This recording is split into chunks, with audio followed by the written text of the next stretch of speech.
Bonjour à tous et bienvenue dans le Bout du Poste. Dans cet épisode, nous allons parler du cinéma. Enfin, pour être précis, des émissions qui touchent de près ou de loin à la thématique du cinéma.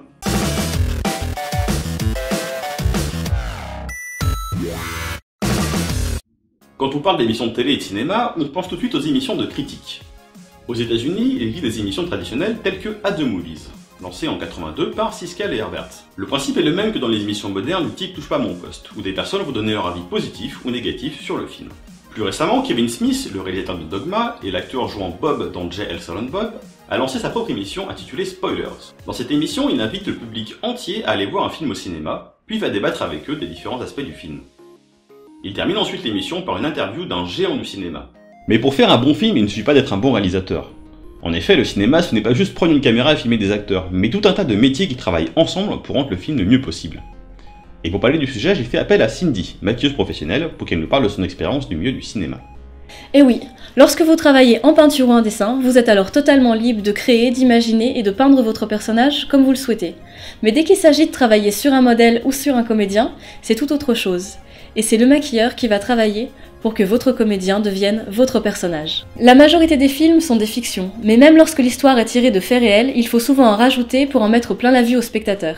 Quand on écrit son scénario ou son livre, on peut imaginer ce que l'on veut, que ce soit possible ou non dans la vie réelle. C'est à partir de ce constat qu'est née l'émission Mythbusters, qui tente de répondre à cette question. Est-ce que les histoires qu'on peut lire dans les faits divers ou voir au cinéma sont plausibles? Mythbusters est avant tout une équipe, Adam Savage et Jamie Hyneman, qui ont travaillé dans de nombreux films et spots publicitaires. L'émission en est à plus de 15 saisons, et est diffusée sur Discovery Channel en France comme à l'étranger. Dans chaque épisode, ils vont choisir une série de mythes autour d'une même thématique, et réaliser des expériences pour déterminer s'ils sont vrais. En France, il y a une émission similaire, on n'est pas que des cobayes. 3 présentateurs vont relever des défis et réaliser des expériences. C'est un peu une version moderne et plus dynamique de l'ancienne émission C'est pas sorcier. Mais l'approche de Mythbusters est vraiment différente. Au lieu de faire des expériences scientifiques pour avoir une approche intellectuelle, on va plutôt parler de faits divers tels que des explosions accidentelles.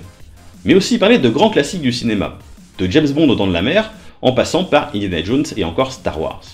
Le principe est de commencer par reproduire l'expérience à une plus petite échelle, avant de passer à un test grandeur nature, pour essayer de reproduire les conditions du mythe.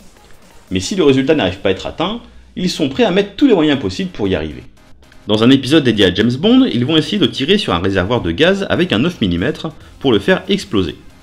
Vu que rien ne se produit, ils vont jusqu'à utiliser un fusil d'assaut et des balles traçantes, pour finir avec un minigun et des balles incendiaires.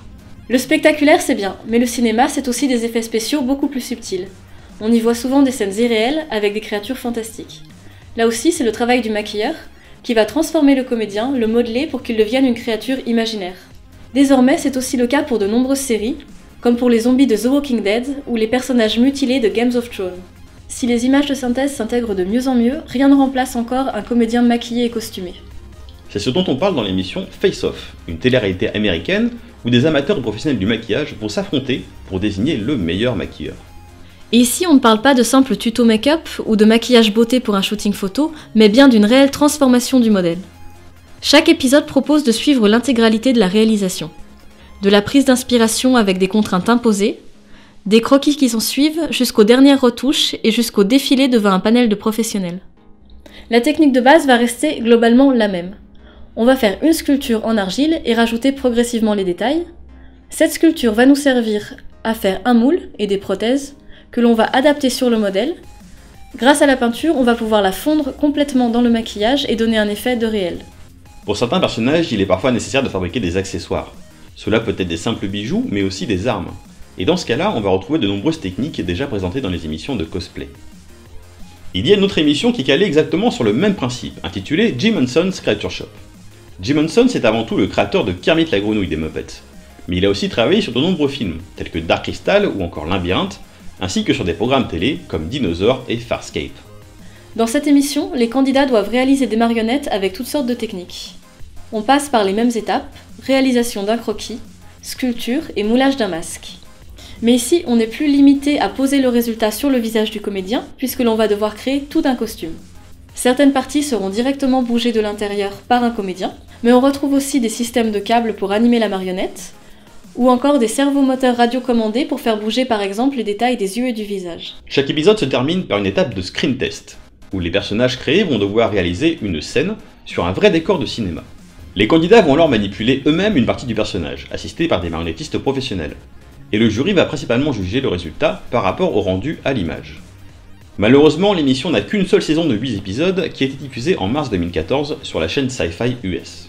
Il reste un autre aspect du cinéma qui est rarement abordé à la télévision et qui pourtant est à la base de tout bon film, l'écriture. Written by a Kid est une émission diffusée sur la chaîne Geek and Sundry où on retrouve Felicia Day et Will Wheaton.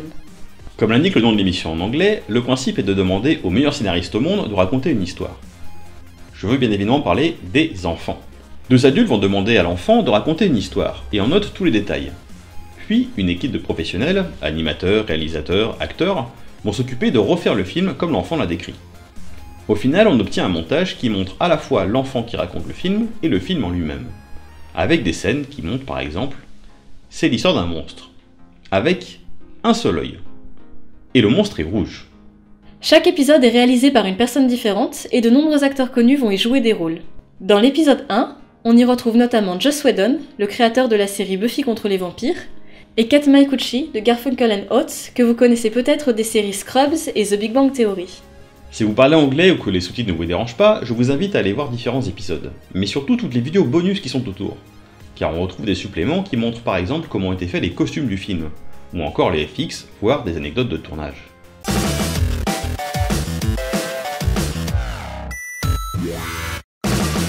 Et voilà, c'est tout pour cet épisode. J'espère que ce petit tour de la télé vous a plu. Si le cinéma vous intéresse, je vous invite à consulter les différentes émissions via les liens qui se retrouvent juste ici.